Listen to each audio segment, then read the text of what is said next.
जय माता दी, जय माँ काली। आज का वीडियो इस टॉपिक के ऊपर है कि कई व्हाट्सएप पर मैसेज आते हैं, गुरुजी हम राक्षस गण के हैं, हम देवगण के हैं, हम मनुष्य गण के हैं, हमें कौन सी साधना जो है सबसे ज़्यादा जल्दी सिद्ध होगी। ये चीज़ें बहुत पूछते हैं शिष्य। तो आज मैं यही बताऊंगा उनको कि भाई आपको कौन सी साधना बहुत जल्दी सिद्ध होगी और कैसे सिद्ध होगी। देखिए, पहले तो आती है मनुष्यगण के ऊपर। जो मनुष्यगण होते हैं उनको जो है दोनों प्रकार की साधना सिद्ध हो सकती है। राक्षस गण की भी सिद्ध हो सकती है, देवगण की भी सिद्ध हो सकती है, सभी प्रकार की उनको साधना सिद्ध हो सकती है। पर उनको जो है बहुत ज़्यादा, कहने का मतलब मेहनत करनी पड़ती है, तब जाकर उनको सिद्धि प्राप्त होती है।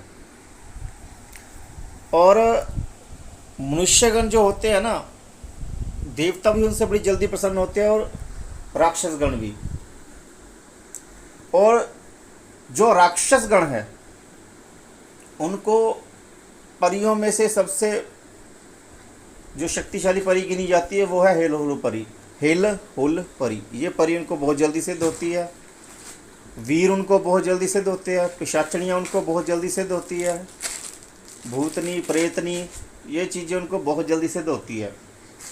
क्यों? क्योंकि उनका जो है ना, जिस ग्रह नक्षत्र के समय उनका जन्म हुआ होता है वो राक्षसों से मैच करता है।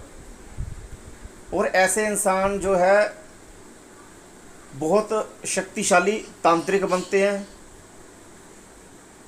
बहुत ही शक्तिशाली तांत्रिक बनते हैं ऐसे लोग। क्यों? क्योंकि उनका स्वभाव जो है ना राक्षसों के प्रति होता है। और इतिहास इस बात का गवाह रहा है कि जितने भी राक्षस हुए वो बहुत ही ज़्यादा हठी हुए और उनके पास कई प्रकार की विद्याएं हुई। जैसे मैं आपको एक एग्जांपल देता हूँ, रावण वैसे तो ब्राह्मण था पर राक्षसी जाति का था, ठीक है ना। इस कारण उसने बहुत सी विद्याएं सिद्ध की, 10 महाविद्या तक उसने सिद्ध कर रखी थी।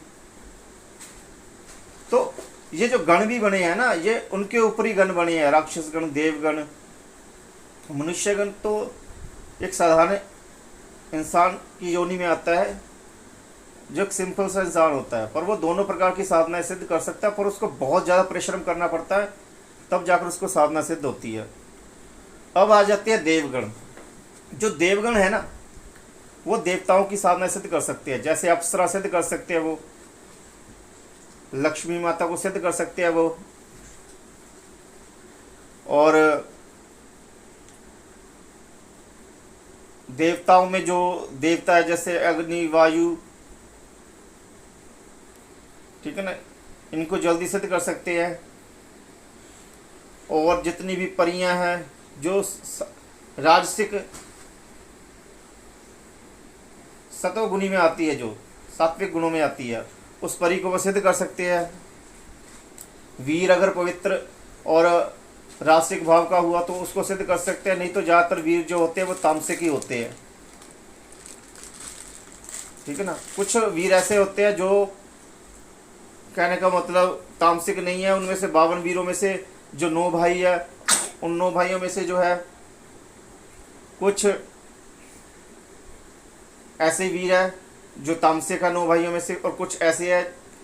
मैं आपको सिंपल में बताता हूँ, हमारी तरफ जो जिसे पहाड़ी मामा कहते हैं वो, उसको ज़्यादातर पवित्र माना जाता है। वो जो है हमेशा ही, कहने का मतलब, अच्छा ही करते हैं। और जो दूसरे उनके और भी कई भाई है जो सिद्ध है, उनको दारू भी लगती है, ठीक है ना। परियों में से आप अप्सरा सिद्ध कर सकते हैं, गंधर्व कन्या सिद्ध कर सकते हैं आप लोग, जो देवगण वाले हैं, ठीक है ना। परियों में जो है वो जो सात्विक परियां होती हैं उनको सिद्ध कर सकते हैं। अब जो मनुष्यगण है, मनुष्यगण का तो मैंने आपको बता दिया ना, वो बीच वाला हो जाता है। वो इधर की साधना भी सिद्ध कर सकता है, उधर की साधना भी सिद्ध कर सकता है। पर ज़्यादातर आप लोग बड़े खुश हो रहे होंगे इस बातों को सुनकर कि हम ये चीज़ें सिद्ध कर सकते हैं, पर उनको इस बात का भी ध्यान रखना चाहिए कि उनको कभी भी बिना गुरु के दीक्षा लिए या हवन क्रिया कराए बिना कोई भी साधना नहीं करनी चाहिए। क्यों? क्योंकि जो देवगण साधना वाले हैं इनको कई बार जो है राक्षसी प्रवृत्ति की बुरी आत्माएं पकड़ लेती है। क्यों? क्योंकि उनका देवगण वालों से बैर होता है, ठीक है ना, तो उनको पकड़ लेती है, उनको कई प्रकार की यातनाएं देती हैं। तो कई बार ऐसा होता है जो देवगण वाला होता है, जो कोई सात्विक साधना कर रहा होता है, तो उस समय जो है बुरी शक्तियाँ एंट्री करती है उसकी साधनाओं में, ठीक है ना। तो उनको बिल्कुल संभल के गुरु की देख रेख में साधना करनी चाहिए, क्योंकि उनकी साधनाओं में हमेशा ही जो है बुरी आत्माएं,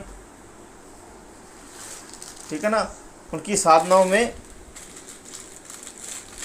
जो है इंटरफेयर करती है और उनको किसी प्रकार से कष्ट देने का पूरा जोर लगाती है। और जो मनुष्यगण है, मनुष्यगण वालों को बहुत ज़्यादा, कहने का मतलब ध्यान रखना चाहिए। उनके ऊपर जो है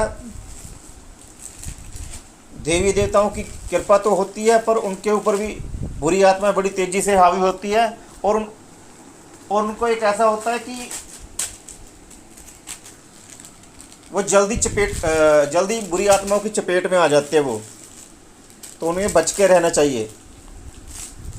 हालांकि जो देवगण वाले हैं वो ज़्यादातर तभी चपेट में आते हैं जब उन साधना कर रहे होते हैं, वैसे वो हमेशा बचे रहते हैं। पर जो मनुष्यगण वाले हैं वो बिना साधना के भी चपेट में आने के चांस होते हैं। इसलिए कहीं भी किसी भी सुनसान इलाके में कभी बाथरूम ना करें और कभी भी थूक वगैरह ना फेंके और ना ही टॉयलेट करें। अब जो राक्षसगण वाले हैं, अब उनकी बात करते हैं। राक्षसगण वाले जो होते हैं उनको भी बुरी आत्माओं से बचकर रहना चाहिए। और क्योंकि बुरी शक्तियां जो है इनके साथ जल्दी अटैच हो जाती है बुरी शक्तियां, और अगर इन्होंने रक्षा कवच वगैरह नहीं धारण कर रखे तो वो उनके साथ उनके जो ग्रह वो जल्दी मैच हो जाते हैं और वो उनके ऊपर जल्दी हावी हो जाते हैं